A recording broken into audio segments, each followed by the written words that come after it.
Chautauqua, État de New York, 12 août 2022. Dans le cadre d'un cycle de conférences sur la liberté d'expression, l'écrivain Salman Rushdie prend la parole. Un homme surgit alors et le poignarde à plusieurs reprises, avant d'être maîtrisé. Salman Rushdie, sérieusement blessé, survit. Son tort, avoir écrit en 1988 les versets sataniques, livre jugé blasphématoire dans de nombreux pays musulmans, interdit et parfois brûlé sur la place publique. Le guide suprême de l'Iran, l'ayatollah Khomeini, va plus loin. Il lance une fatwa, un avis juridique, dans laquelle il condamne Rushdie à mort. Pour exécuter la sentence, il en appelle à tous les musulmans, avec à la clé une récompense qui ne cesse d'augmenter avec les années. Elle est actuellement fixée à 3 300 000 $. Cette fatwa lancée par l'ayatollah Khomeini a plusieurs objectifs. Elle vise à affirmer la position de l'Iran sur la scène régionale et internationale, à se placer en garant de l'unité de l'islam, en réunissant chiites et sunnites dans un objectif commun, et enfin, à consolider les bases de son régime théocratique, né de la révolution de 1979, et qui trouve son fondement dans une stricte application de la loi islamique. Cette révolution est un tournant dans l'histoire du Moyen-Orient. Il voit le régime impérial d'Iran, pro-occidental, être renversé au terme de manifestations émaillées de massacres. Mais parmi les nombreuses oppositions qui se sont dressées contre le Shah d'Iran et ont participé à sa chute, rien ne laissait supposer que ce soit les religieux, guidés par Khomeini, qui remporteraient la mise. Revenons sur la révolution islamique de 1979 et observons comment le clergé chiite, mené par l'ayatollah Khomeini, a réussi à prendre le pouvoir et à imposer un régime autoritaire. Comme tous les événements de ce type, la révolution de 1979 est un point de rupture qui ne peut se comprendre qu'à l'aune des grands mouvements historiques iraniens, de la Perse millénaire à la crise pétrolière. Le sponsor de cette vidéo, Histoire et Civilisation, à travers un dossier complet dans son numéro d'avril 2023, m'a donné des clés de compréhension et m'a permis d'avoir une solide vision d'ensemble sur les grandes étapes qui ont mené à la secousse de 1979. Tous les mois, Histoire et Civilisation vous fait découvrir et revivre les grandes périodes de notre histoire, notamment grâce à une grande richesse visuelle, cartographie, illustrations somptueuses, documents d'archives et reconstitutions. On retrouve aussi une approche originale des différentes époques à travers la vie quotidienne.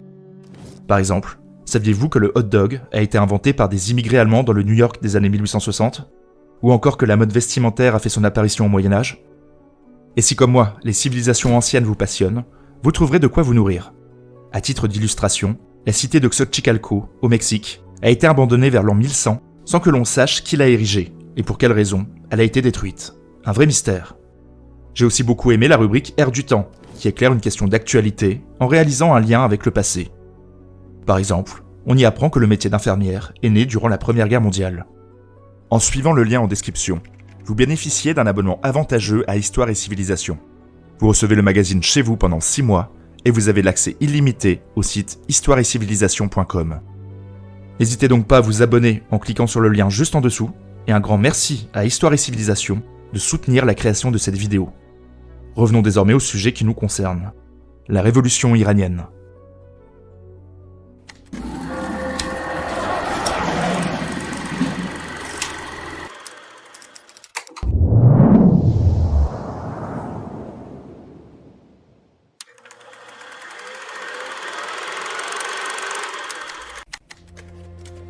La Perse, ancien nom de l'Iran, est un vaste territoire asiatique, principalement composé de déserts, de montagnes et de vastes plateaux.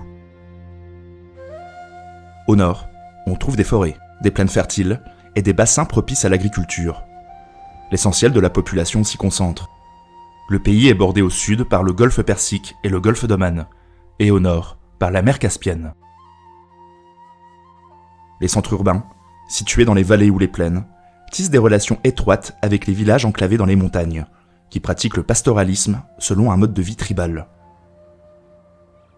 Historiquement, la Perse se situe au carrefour de grandes cultures, mésopotamiennes, arabes, méditerranéennes, slaves, sibériennes, indiennes ou chinoises.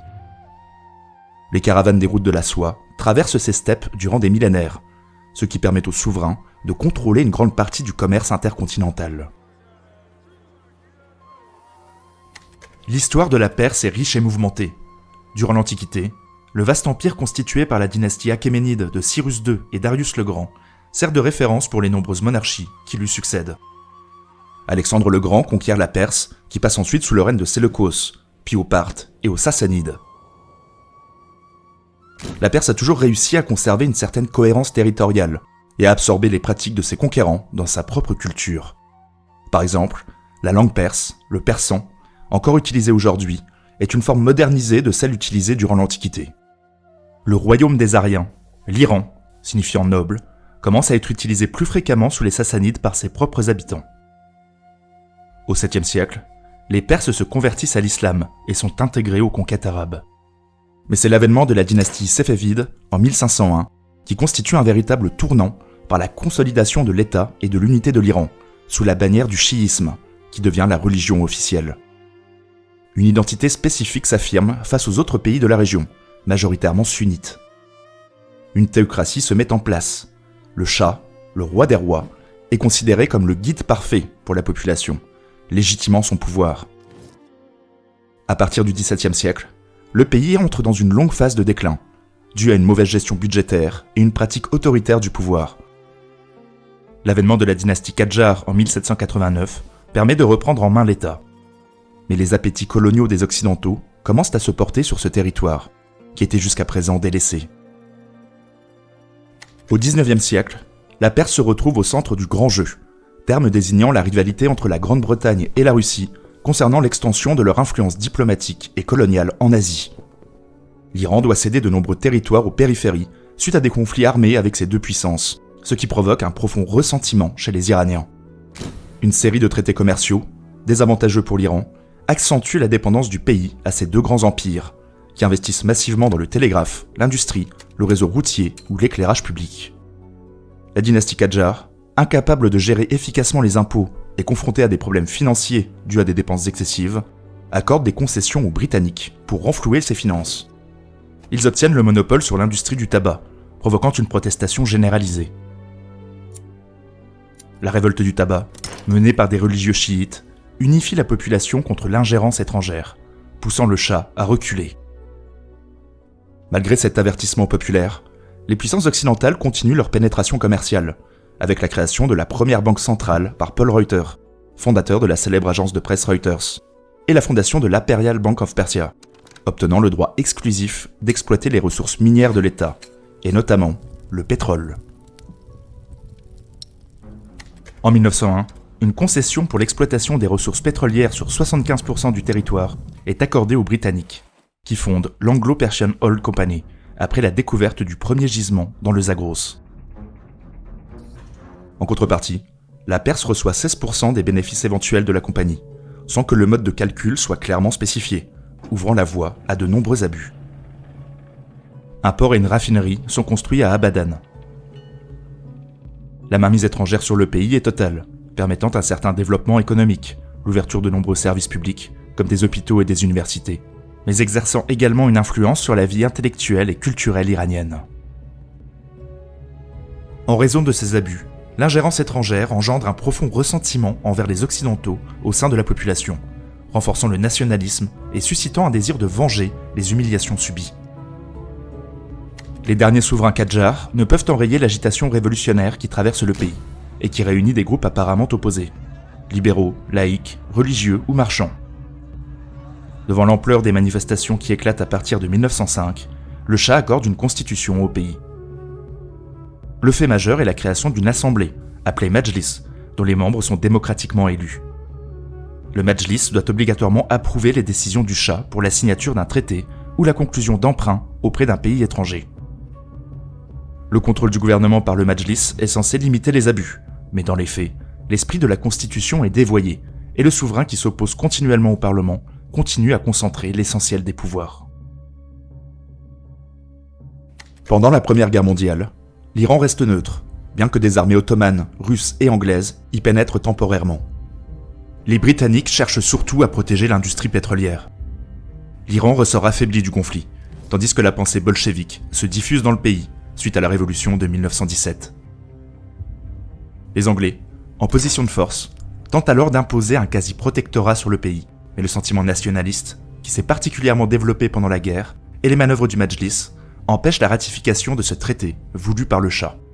Les troupes britanniques, acculées, se retirent en 1921, non sans manœuvrer pour apporter leur soutien à un homme providentiel, qui pourrait servir leurs intérêts.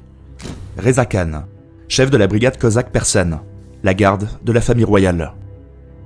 Il réussit un coup d'État en 1921 et annonce une grande série de réformes pour moderniser l'Iran et surtout assurer la stabilité financière du pays. Une meilleure gestion permet d'investir dans l'armée, qui réprime la révolte du Guilan, soutenue par les soviétiques, ce qui rassure les Britanniques sur les sentiments anti-bolcheviques de Reza Khan. L'aide financière anglaise reprend, facilitant ses objectifs.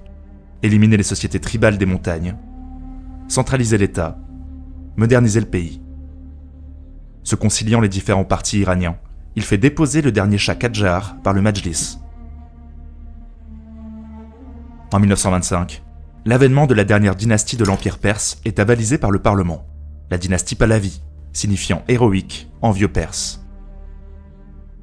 Reza Shah Pahlavi lance une série de réformes radicales pour transformer le pays. Établissement d'usines de biens de consommation, comme le sucre, le savon ou les allumettes, ou développement des voies de communication, qui favorisent l'urbanisation. Création d'écoles et d'universités, suppression de la polygamie, création de tribunaux civils, obligation de s'habiller à l'occidental et interdiction du voile. Le tout réalisé avec une certaine brutalité. Reza Shah n'hésite pas à emprisonner ses opposants, lever l'immunité parlementaire des députés ou censurer les journaux. C'est en 1935 qu'il impose aux chancelleries étrangères de nommer le pays Iran et non Perse, signifiant sa volonté de rupture avec un passé jugé exotique. Dans la recherche de nouveaux partenaires pour contrebalancer l'influence russe et britannique, il se rapproche de l'Allemagne, qui envoie des ingénieurs et lui fournit de nombreux équipements et machines pour moderniser ses infrastructures. Lorsque la Seconde Guerre mondiale éclate, l'Iran se déclare neutre. Mais l'entrée en guerre de l'URSS oblige les Alliés à sécuriser le nord du pays, et surtout les ressources pétrolières. En 1941, le pays est occupé par les Alliés. La présence d'ingénieurs allemands à Téhéran sert de prétexte pour pousser le Shah à la démission, en l'accusant de sympathie nazie. Il abdique pour son fils, Mohammad Reza. L'Iran conclut rapidement un traité de paix avec l'URSS, la Grande-Bretagne et les États-Unis, offrant l'accès à ses ressources en échange de la promesse des Alliés de quitter le pays après la guerre et de soutenir sa reconstruction.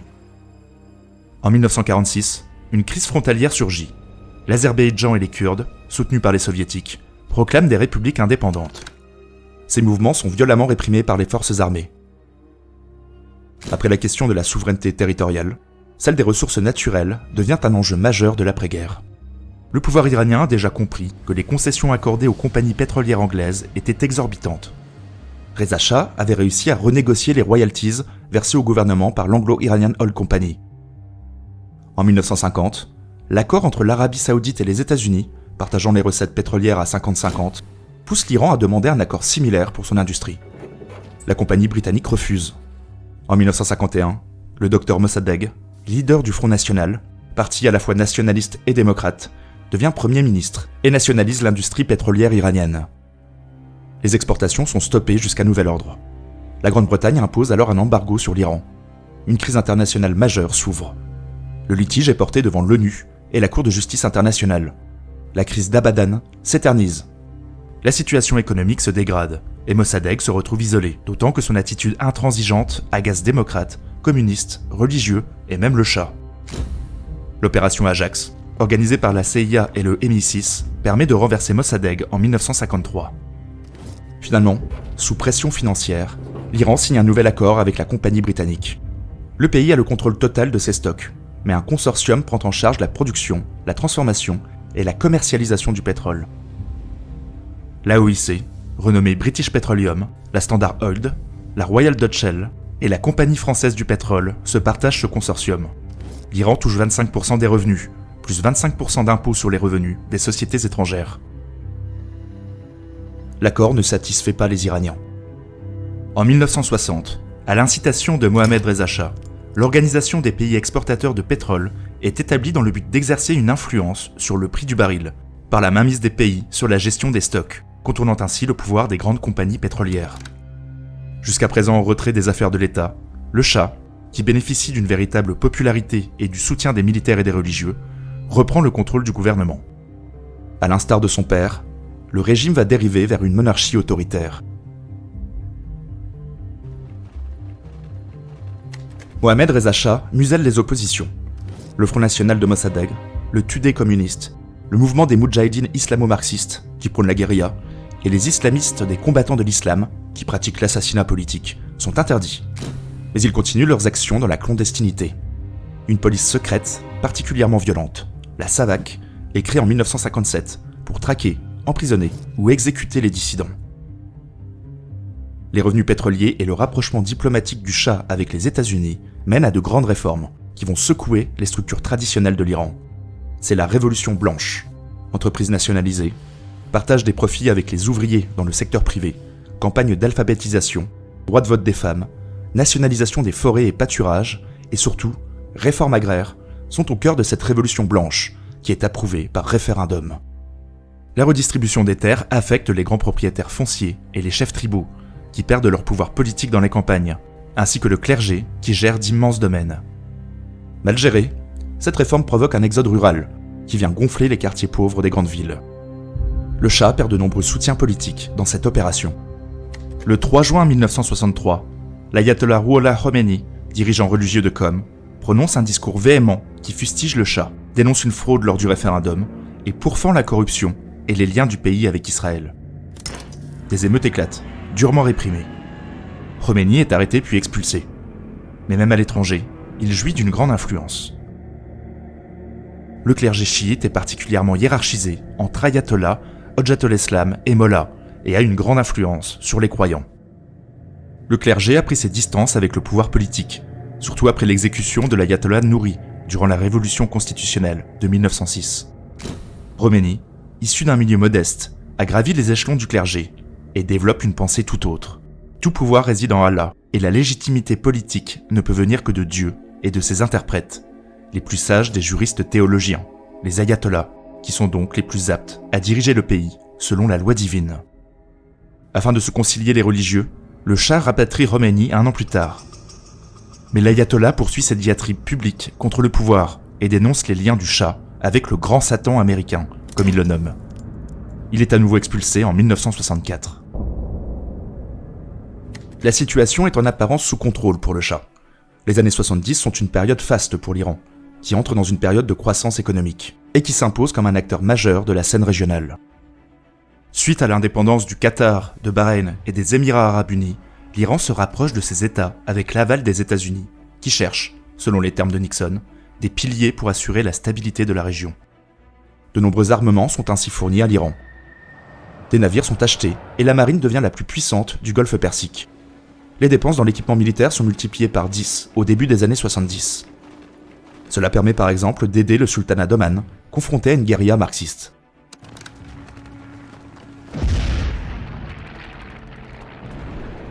Lors de la crise pétrolière de 1973, l'OPEP décrète un embargo sur les exportations pétrolières. Le prix du baril passe de 3 à 12 $, enrichissant considérablement l'Iran. L'empereur du pétrole, titre le Time en 1974, qui juge le Shah responsable des difficultés des pays occidentaux. L'affaiblissement de mon pays aura une telle répercussion sur cette région du monde qui vous fournit l'énergie que vous aussi, votre avenir dépend de nous. Mohamed Reza Shah, qui souhaite redonner sa grandeur à la grande civilisation perse, sans doute flatté, s'enferme dans un complexe de supériorité proche de la mégalomanie. Pour preuve, cette incroyable célébration des 2500 ans de l'Empire perse en 1971, qui se déroule à Persépolis, dans un faste grandiloquent.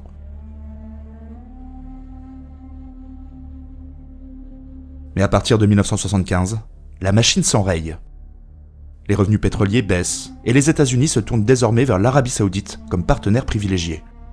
L'inflation est galopante, à près de 40%. La production industrielle s'effondre. Les coupures d'électricité sont courantes à Téhéran et les denrées alimentaires manquent.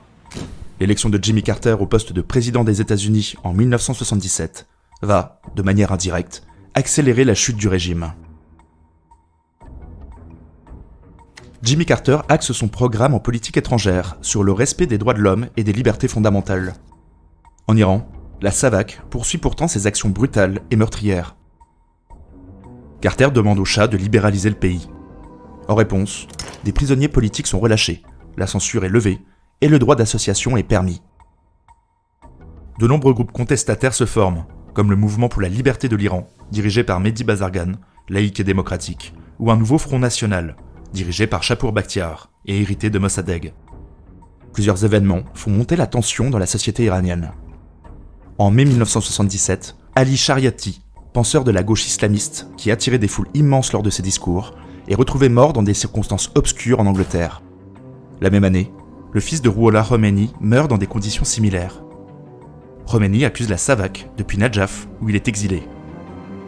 Le 8 janvier 1978, un article de presse, validé par le ministre de l'Information, attaque directement Khomeini, l'accusant d'homosexualité et d'être un agent britannique infiltré. Cet article met le feu aux poudres. Le lendemain, la révolution iranienne débute. Des émeutes éclatent à Qom, ville sainte, d'où exerçait Khomeini avant son exil. Elle se termine par la mort de plusieurs manifestants, aussitôt assimilés à des martyrs. Conformément à la tradition chiite, un deuil de 40 jours est observé. Le 18 février, de nouvelles manifestations surgissent à l'issue de cette période de deuil. À Tabriz, plus de 100 manifestants sont tués par l'armée. Le cycle de 40 jours de deuil se répète. Le 29 mars, de nombreuses villes iraniennes se soulèvent et les morts s'accumulent. La situation se reproduit le 10 mai. Khomeini devient le leader du mouvement, malgré son exil, envoyant des directives clandestinement en Iran et pouvant compter sur une structure religieuse soudée. Les revendications fédèrent communistes, moudjahidines, libéraux ou démocrates, tenue d'élections libres, indépendance, stricte application de la Constitution. Durant l'été, l'incendie du cinéma Rex à Abadan, qui fait 470 victimes, est attribué à la SAVAK, ce qui cristallise un peu plus les tensions. Il sera établi plus tard que l'incendie était l'œuvre d'islamistes. La décision du Shah de geler les salaires et de suspendre de nombreuses constructions publiques jette les ouvriers et les classes moyennes dans la rue, qui demandent son abdication. La loi martiale est décrétée. En septembre, une manifestation monstre à Téhéran se termine dans un bain de sang. Lors de ce vendredi noir, l'armée utilise hélicoptères et chars contre la foule. Les oppositions estiment le bilan à plus de 4000 morts. C'est un tournant. Le pays tout entier se soulève et le Shah perd de nombreux alliés, dans le pays, mais aussi à l'étranger. Une grève générale est lancée en octobre, paralysant le pays. Les ministres se succèdent pour enrayer la marche inexorable de la révolution. Le Shah, malgré des discours qui se veulent apaisants, est déjà inaudible pour la population. De son côté, Khomeini joue une partition habile, qui va s'avérer payante. En octobre, il quitte l'Irak pour la France et accorde de nombreuses interviews aux médias occidentaux, présentant son projet comme une république islamique modérée. Il se montre sous un jour favorable et donne des gages sur sa pensée politique, qui se veut islamique certes, mais aussi pacifique, libérale et démocratique.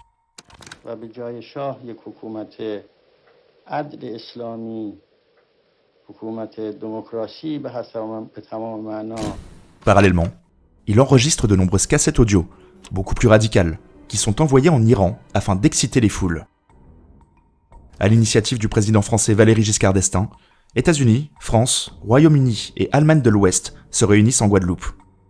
Ces pays décident d'abandonner le Shah à son sort, malgré les promesses de soutien qui lui avaient été faites. Le Shah tente de calmer le jeu en nommant Shapour Bakhtiar, issu du Front National, Premier ministre.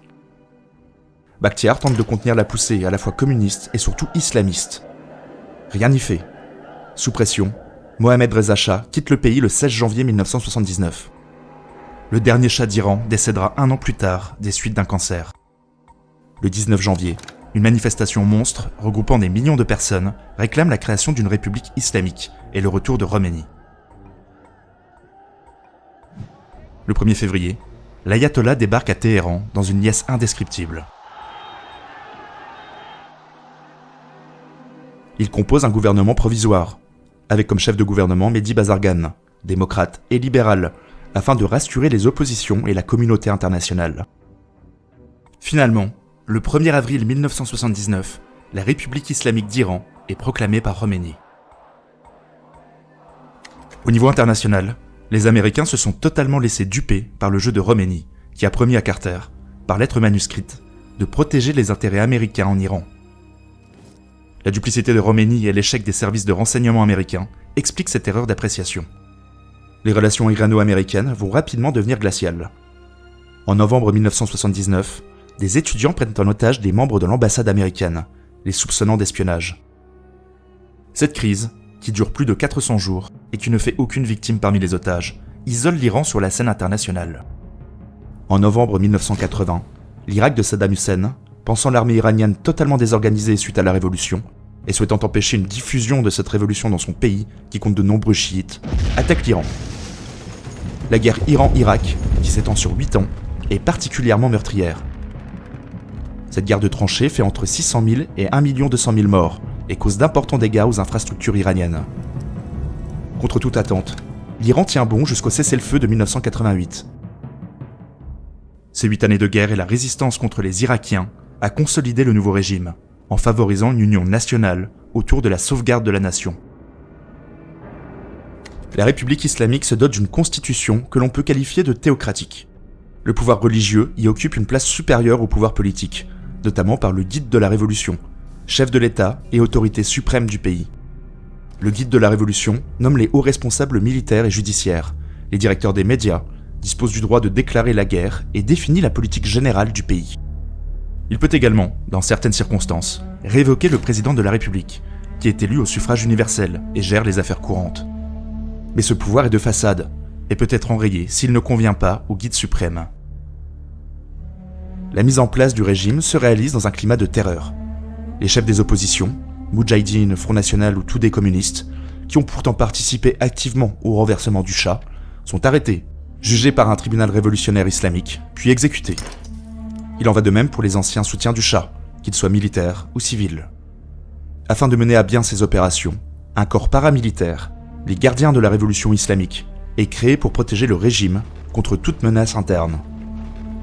Directement sous le contrôle du guide suprême, les gardiens de la révolution exercent une influence dans les domaines politiques, économiques et sociaux, créant un climat de peur pour toute forme d'opposition. Un an avant sa mort en 1989, Khomeini ordonne l'exécution de 2800 prisonniers politiques en une semaine pour éliminer toute forme de dissidence, laissant ainsi la République islamique à des successeurs qui poursuivront son œuvre. Il désigne Ali Khamenei comme guide suprême, fonction qu'il occupe encore en 2023. La révolution iranienne est le fruit de facteurs structurels et conjoncturels. Les ingérences étrangères, puis les réformes modernistes et occidentalisantes des derniers chahs, ont ébranlé les fondements traditionnels de la société. Les chefs tribaux et religieux ont été dépossédés de leurs propriétés foncières. Les ressources du pays détournées par les étrangers. Le développement économique suite à la réforme agraire a mené à un exode rural massif, qui a créé une classe défavorisée dans les banlieues des grandes villes, contrastant avec le faste étalé par le Shah et engendrant du mécontentement. La classe moyenne, plutôt libérale et qui émerge après-guerre, et les commerçants ne supportent pas l'autoritarisme et les excès du Shah, notamment les exactions de la SAVAK et les emprisonnements politiques. En 1979, quasiment toutes les couches de la société sont en opposition avec la politique du Shah d'Iran. La chute des revenus pétroliers et la crise économique de la deuxième partie des années 70 cristallisent la grogne. Surtout, la partie est menée d'une main de maître par l'ayatollah Khomeini, qui réussit à mobiliser les foules depuis l'étranger, tout en dupant les médias occidentaux, l'administration américaine et les opposants iraniens quant à ses intentions.